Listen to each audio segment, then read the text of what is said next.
ABP Ganga, खबर आपकी, जुबान आपकी। पूर्व मंत्री गायत्री प्रसाद प्रजापति के घर पर छापेमारी हुई है। इन्फोर्समेंट डायरेक्टरेट ईडी की छापेमारी में 11 लाख के पुराने नोट मिले।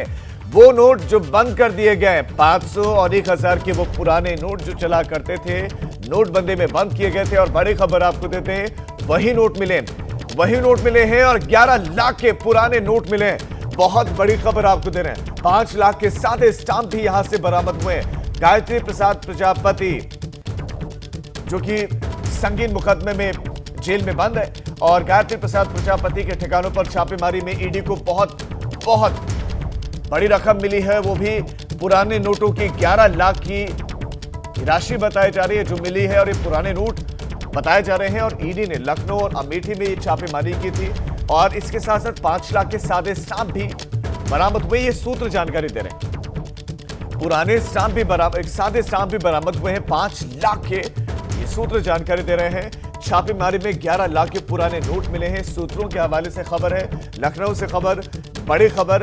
गायत्री प्रसाद प्रजापति के ठिकानों पर छापेमारी में ईडी को 11 लाख रुपए के पुराने नोट मिले हैं।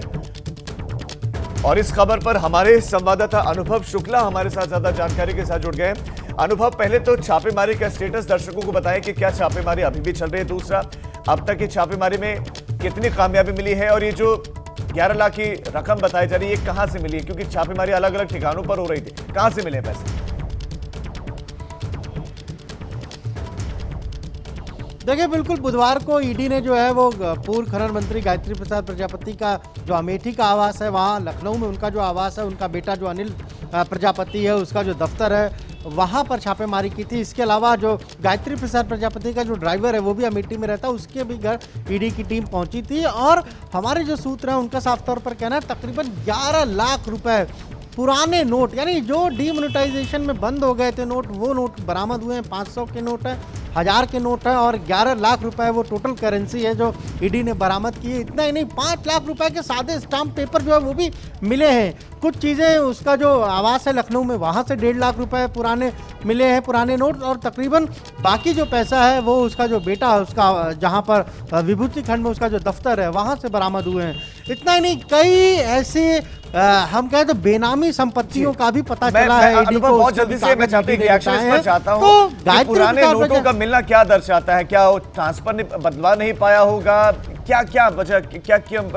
क्या वजह हो सकती है कि इतनी बड़ी पैमाने पर ये नकदी मिली है? देखिए, बिल्कुल आप ये सोचिए कि नोटबंदी कब हुई थी, और ऐसे में उसके बाद नोटों का मिलना यही साफ तौर पर बताता है कि किस तरीके से गायत्री प्रसाद प्रजापति ने पैसे जमा किए।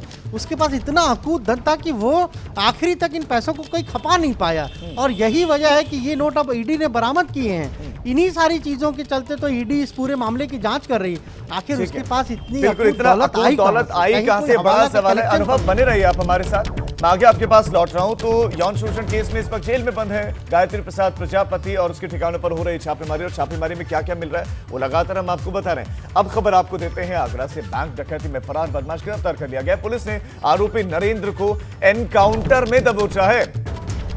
बैंक डकैती में फरार बदमाश पकड़ा गया है, दबोचा गया है। नरेंद्र आरोपी का नाम है, इस बदमाश का नाम है जिसे पुलिस ने पकड़ लिया है।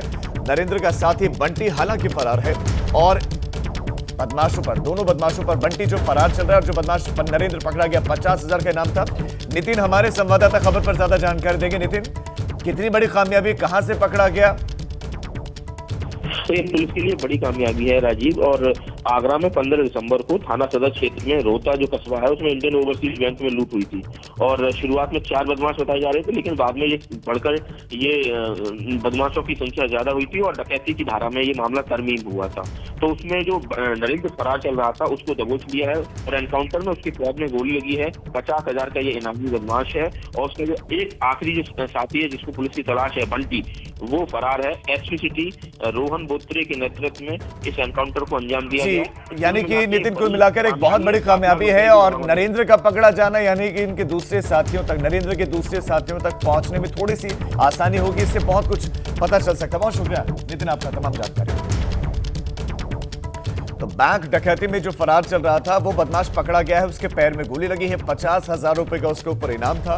अब पकड़ा गया है उसका साथी, हालांकि बंटी, वो फरार बताया जा रहा है, लेकिन उस तक भी पुलिस पहुंचने की पूरी कोशिश कर रही है।